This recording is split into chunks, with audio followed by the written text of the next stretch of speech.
Assalamualaikum warahmatullahi wabarakatuh. Nama saya Aisyah Kamila Syahidah dengan NIM 222121222. Di sini saya akan menyampaikan materi tentang dalalah. Dalalah berasal dari bahasa Arab, yaitu bentuk masdar dari dalla yadullu yang berarti menunjukkan atau petunjuk. Secara istilah, yaitu penunjukan suatu lafadz kepada pengertian yang mudah dipahami. Lalu, dalalah sendiri dibagi menjadi dua. Yang pertama, dalalah wadhihah atau lafdhiyah. Yang kedua, dalalah ghairu wadhihah atau lafdhiyah. Dalalah wadhihah sendiri itu juga terbagi menjadi 4. Yang pertama, dhohir. Yang kedua, nas. Yang ketiga, mufasar. Dan yang keempat, muhkam. Yang pertama tentang dhohir. Dhohir adalah suatu lafadz yang bisa dipahami maknanya secara langsung dan lafadz tersebut sudah jelas maknanya. Contohnya sendiri terdapat pada Quran surat Al-Baqarah ayat 275 yang berbunyi wa ahallallahul bai'a wa harramar riba, yang artinya dan Allah menghalalkan jual beli dan mengharamkan riba. Ayat tersebut secara dhohir menunjukkan pada halalnya jual beli dan haramnya riba, walaupun pada asal tujuan utamanya dalam ayat ini sebenarnya adalah tentang tidak samanya jual beli dengan riba, yang merupakan bantahan dari kaum Yahudi yang menyamakan jual beli dengan riba. Kedudukan lafadz dhohir juga wajib diamalkan sesuai dengan lafadz itu sendiri, sepanjang tidak ada yang mentahsis, mentakwil, dan menasnya. Yang selanjutnya ada nas. Nas yaitu suatu lafaz yang menunjukkan hukum dengan jelas dan merupakan makna asal dari teks. Contohnya ada pada surat Al-Baqarah ayat 275 yang berbunyi dzalika bi'annahum qalu innamal bai'u mithlur riba, yang artinya mereka berkata sesungguhnya jual beli itu sama dengan riba. Secara dhohir, ayat itu menunjukkan pada halalnya jual beli dan haramnya riba. Tetapi makna ini bukan maksud utama ayat itu. Maksud utama ayat itu menegaskan bahwa jual beli dan riba itu berbeda dan tidak sama. Hal ini karena ayat itu bantahan terhadap ucapan orang Yahudi. Lalu selanjutnya ada mufasar, yaitu suatu lafadz yang menunjukkan suatu hukum dengan penunjukan yang tegas dan jelas, sehingga penunjukan itu tidak mungkin untuk ditakwil dan ditahsis, tetapi tidak dapat dinaskan ketika masa Rasulullah. Untuk contohnya, ada pada surat An-Nur ayat 2 yang berbunyi azaniyatu wazani fajlidu kulla wahidin minhuma mi'atu jaldah,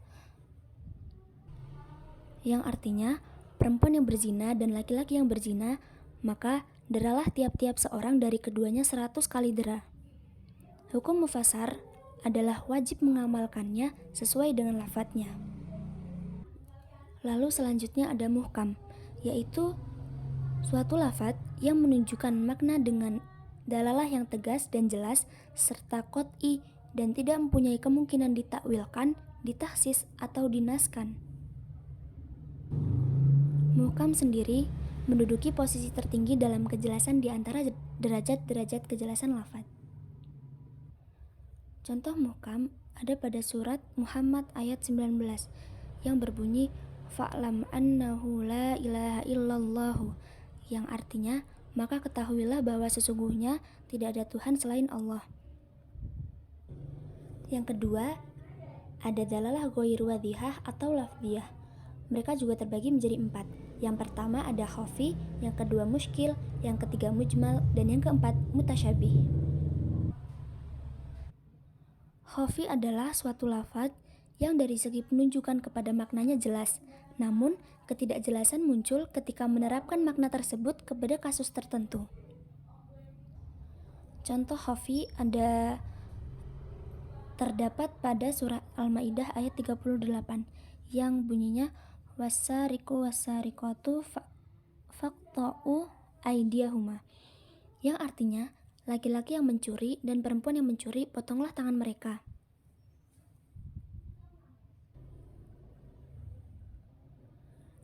Ayat tersebut memang sudah cukup jelas mengenai sanksi yang diterima kepada seseorang pencuri. Namun, akan timbul ketidakjelasan jika penerapan ayat tersebut untuk pencopet dan penjamret. Selanjutnya ada muskil, yaitu suatu lafaz yang dari penunjukan maknanya terdapat ketidakjelasan sehingga muncul beberapa perbedaan pendapat dalam memahami lafaz tersebut. Contoh muskil terdapat pada surah Al-Baqarah ayat 228 yang berbunyi wal mutallaqatu yatarabbasna bi anfusihinna thalathata quru', yang artinya wanita-wanita yang ditalak hendaklah menahan diri atau menunggu 3 kali quru'. Menurut ulama Hanafiyah, quru' itu selesainya masa haid. Sedangkan menurut ulama Syafi'iyah, quru' itu setelah masa suci haid.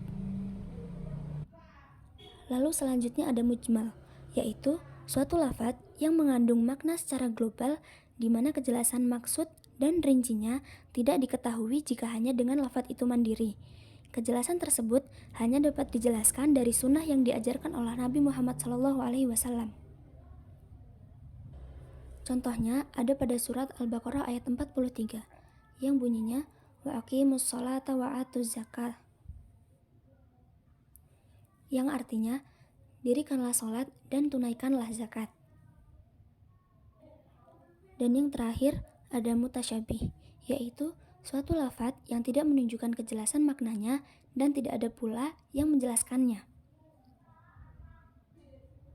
Contohnya ada beberapa dari ayat potongan Quran surah Al-Baqarah ayat 1 yang bunyinya alif lam mim, dan Yasin ayat 1 yang berbunyi Yasin, dan yang terakhir ada surah Al-A'raf ayat 1 yang berbunyi alif lam mim sad. Mungkin hanya ini yang dapat saya jelaskan, kurang lebihnya mohon maaf. Wassalamualaikum warahmatullahi wabarakatuh.